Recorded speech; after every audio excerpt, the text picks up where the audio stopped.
안녕하세요. 12월 13일 금요일 아침 말씀 시간에 나온 성도 여러분 환영합니다. 오늘 말씀은 아모스 7장 10절부터 17절입니다.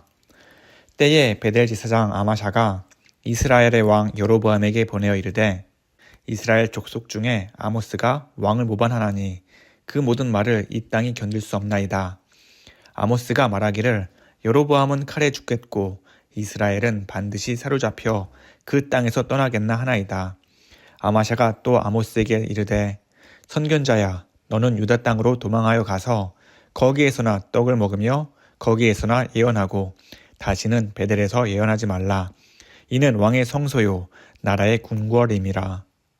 아모스가 아마샤에게 대답하여 이르되 나는 선지자가 아니며 선지자의 아들도 아니라 나는 목자요 뽕나무를 재배하는 자로서 양떼를 따를 때에 여호와께서 나를 데려다가 여호와께서 내게 이르시기를 가서 내 백성 이스라엘에게 예언하라 하셨나니 이제 너는 여호와의 말씀을 들을지니라. 내가 이르기를 이스라엘에 대하여 예언하지 말며 이삭의 집을 향하여 경고하지 말라 하므로 여호와께서 이와 같이 말씀하시기를 내 아내는 성읍 가운데서 창녀가 될 것이요 내 자녀들은 칼에 엎드려지며 내 땅은 측량하여 나누어질 것이며 너는 더러운 땅에서 죽을 것이요 이스라엘은 반드시 사로잡혀 그의 땅에서 떠나리라 하셨느니라. 아멘. 어느 역사학자는 인류 역사상 단 하루도 전쟁이 멈춘 날이 없다고 말합니다. 어느 국가든 전쟁이 발생하면 승리를 위해 수단과 방법을 가리지 않고 승리하려고 노력합니다. 수많은 무기와 탱크, 전투기 그리고 무인기를 만들고 적을 섬멸하려 하고 이제는 우주에서 위성을 만들어 공격을 시도하려 합니다. 게다가 보이지 않는 루머와 정보를 퍼뜨려 적의 사기를 꺾고 전쟁을 승리로 이끌기 위해 사력을 다합니다.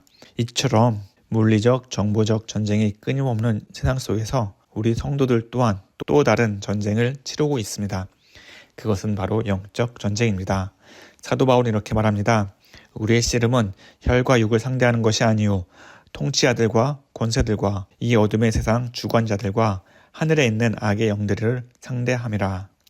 우리는 우리의 믿음을 빼앗으려는 악한 영들과 끊임없이 영적 전쟁을 벌이고 있고 승리하기 위해 매일 최선을 다해 싸우고 있습니다. 악의 영들 또한 우리의 믿음을 빼앗기 위해 수단과 방법을 가리지 않고 있습니다. 이러한 상황 속에서 우리는 어떻게 승리를 이끌어낼 수 있을까요? 오늘 말씀에서 등장하는 아모스 선지자의 모습을 통해서 우리의 모습을 되돌아보고 영적으로 승리하는 성도 되기를 간절히 바랍니다. 오늘 말씀은 아모스 선지자가 하나님의 말씀을 가감없이 전하자 이를 무마하려는 베델의 제사장 아마샤가 그의 선포를 막으려고 합니다. 베델의 제사장이라 하면 하나님께 제사드리는 제사장을 떠올릴 수 있겠지만 사실은 그렇지 않습니다. 열왕기상 12장을 보면 여로보암 1세는 북이스라엘 사람들이 예루살렘 성전에서 하나님께 제사드리는 것을 막기 위해 베델에 금송아지를 세우고 이것이 나라를 지켜줄 것이라 선포하며 베델을 우상의 도시로 만들었습니다. 그러므로 베델의 제사장이라 함은 우상을 섬기는 제사장을 의미하고 베델의 제사장 아마샤는 왕에게 직접 말하는 것으로 보아 아마 그는 우두머리 제사장인 것 같습니다. 오늘 말씀을 보면 아마샤는 하나님의 말씀을 막기 위해 수단과 방법을 가리지 않고 있습니다. 첫 번째로 아마샤는 북이스라엘의 절대 권력자인 왕에게 호소합니다. 그는 북이스라엘 왕 여로보암 2세에게 아모스가 모반한다고 말을 합니다. 10절을 보면 이스라엘의 왕 여로보암에게 보내어 이르되 이스라엘 족속 중에 아모스가 왕을 모반하나니 라고 말합니다. 그리고 그 근거로 11절에서 여로보암은 칼에 죽겠다고 말을 합니다. 그의 이야기만 들어보면 왕이 칼에 죽겠다는 아모스의 말은 왕을 향한 큰 협박이자 모반으로 보일 수 있습니다. 이처럼 아마샤는 아모스가 왕을 위협하는 것처럼 꾸며 아모스의 입을 닫으려 했습니다. 두 번째로 아마샤는 아모스가 사회를 혼란스럽게 만든다고 왕에게 호소합니다. 10절 하반절에서 그 모든 말을 이 땅에서 견딜 수 없나이다 라고 말하며 그 근거로 11절 후반에 이스라엘은 반드시 사로잡혀 그 땅에 떠나겠다라고 말합니다. 사로잡힌다는 의미는 평화롭던 사회가 혼란스러워질 것이고 백성들이 포로로 잡혀감을 의미합니다. 누가 혼란스러운 사회를 원하겠습니까? 또 누가 포로로 잡혀가는 것을 좋아하겠습니까? 사람들은 평화롭고 안전한 사회를 원하지 혼란스럽고 포로로 잡혀가는 상황을 좋아하지 않을 것입니다. 이처럼 아마샤는 사회의 불안정과 공포를 조장하는 아모스의 입을 막으려 했습니다. 마지막으로 아마샤는 아모스에게 직접 비난을 퍼붓고 그가 북이스라엘에서 활동하지 못하도록 엄포를 놓습니다. 12절과 13절에서 아마샤는 아모스에게 이렇게 말합니다. 너는 유다 땅으로 도망하여 가서 거기서 떡을 먹으며 거기에서 예언하고 다시는 베델에서 예언하지 말라. 이는 왕의 성소요 나라의 궁궐임이라. 아마샤는 아모스에게 유다 땅으로 도망하라고 말합니다. 이 도망이란 의미는 아모스가 북이스라엘을 떠나지 않으면 잡아가두겠다는 의미로 해석할 수도 있습니다. 또한 거기에서 떡을 먹으며 예언하라는 이 말은 아모스의 예언을 생계를 위한 거짓 예언을 하라는 의미로 아모스의 예언을 폄하하는 것입니다. 게다가 아마샤는 베델은 왕의 성소요 나라의 궁궐이라고 언급하면서 북이스라엘은 하나님이 다스림을 받는 나라가 아니라고 아모스에게 말하며 아모스를 쫓아내려고 했습니다. 이처럼 아마샤는 왕에게 호소하고 또 아모스를 비난하고 협박하면서 하나님의 말씀이 북이스라엘에 퍼지지 못하도록 수단과 방법을 가리지 않고 막고 있었던 것입니다. 아마샤의 모습은 현대사회에서도 쉽게 발견할 수 있습니다. 하나님의 말씀이 선포되고 진리가 전파될 때 이를 방해하려는 세력과 반대하는 움직임이 여전히 존재합니다. 오늘날 우리는 하나님의 말씀과 상충되는 법이나 정책이 제정되는 것을 볼 수 있습니다. 또한 하나님의 말씀에서 멀어진 자유와 인권을 강조하는 사람들이나 단체들이 하나님의 말씀은 구시대적이고 현실과 동떨어진 것이라 주장하면서 멸시합니다. 그뿐만 아니라 말씀에 따라 살아가려는 사람들을 비난하고 조롱하면서 하나님의 말씀을 들은 성도들이 사회에서 발을 뻗지 못하도록 막는 모습을 여러 매체를 통해서 볼 수 있습니다. 자, 그러면 아모스는 자신에게 닥친 이러한 도전을 어떻게 극복했을까요?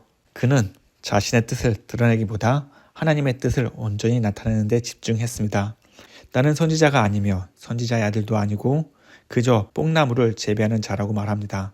그의 말은 자신을 비난하고 협박하던 아마샤 앞에서 자신이 왕을 모반하거나 사회를 혼란시킬 능력이 없는 평범한 농부일 뿐을 강조합니다. 동시에 아모스의 이 고백은 그의 예언이 단순히 인간의 생각이 아니라 하나님의 뜻임을 분명히 드러내기 위한 것이기도 합니다. 만약 아모스가 인간적인 반응으로 아마샤와 맞서거나 보복하려 했다면 하나님의 말씀이 오히려 희석되었을 것입니다. 하지만 그는 자신을 철저히 낮추고 오직 하나님의 말씀만을 증거하며 하나님의 권위를 드러냈습니다. 아모스 7장 15절에서 그는 이렇게 말합니다.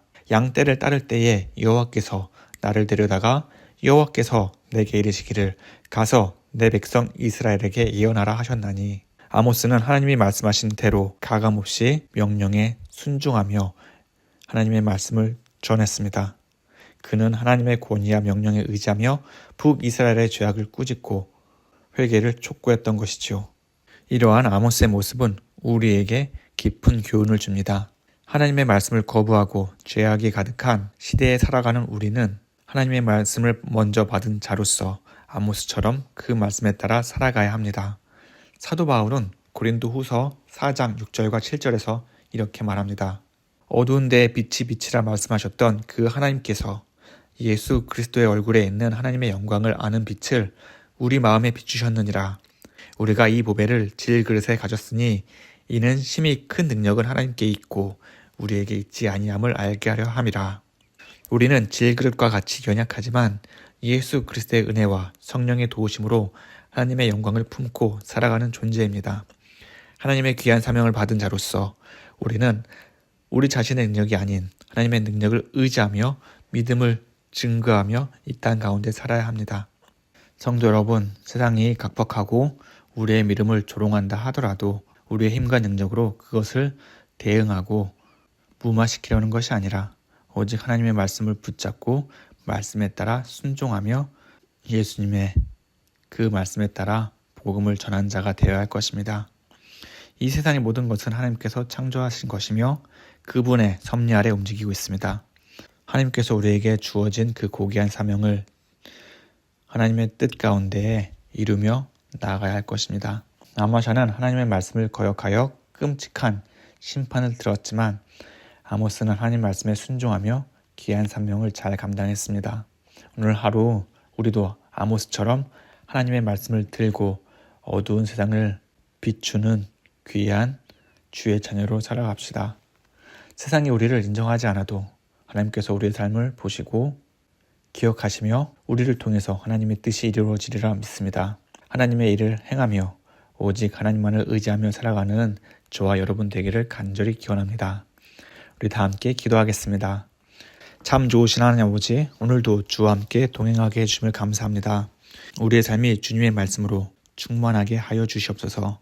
세상이 여러 전쟁과 기근과 정치 상황으로 매우 혼란스럽습니다. 이럴 때에 주의 말씀이 빛이 되어 많은 사람들이 그 빛을 보고 평안과 기쁨을 얻게 하여 주시옵소서. 하나님, 우리를 불러주시고 우리에게 예수님의 은혜와 사랑을 알게 해주심을 감사합니다. 주님께서 보여주신 은혜와 사랑을 세상에 널리 전하는 자가 되게 하여 주시옵소서. 하나님, 우리 교회를 위해서 기도합니다. 주님께서 세우신 우리 교회 말씀과 기도가 끊이지 않게 하여 주시옵소서. 몸이 연약하고 마음이 상한 자들이 주의 성전에서 기도할 때마다 응답하여 주시고 선포되는 말씀을 통하여 막힌 땀이 허물어지고 참된 자유를 얻게 하여 주시옵소서. 하나님, 우리 자녀를 위해서 기도합니다.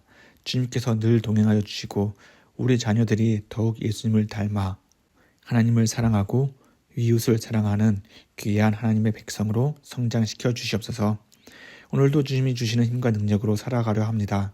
주님의 말씀을 들고 살아가오니 주님 보시기에 기쁜 하루 보낼 수 있도록 주님 인도하여 주시옵소서. 이 모든 말씀 살아계신 예수님의 이름으로 기도합니다. 아멘. 성도 여러분, 오늘도 승리하는 하루 보내시기를 간절히 기원합니다.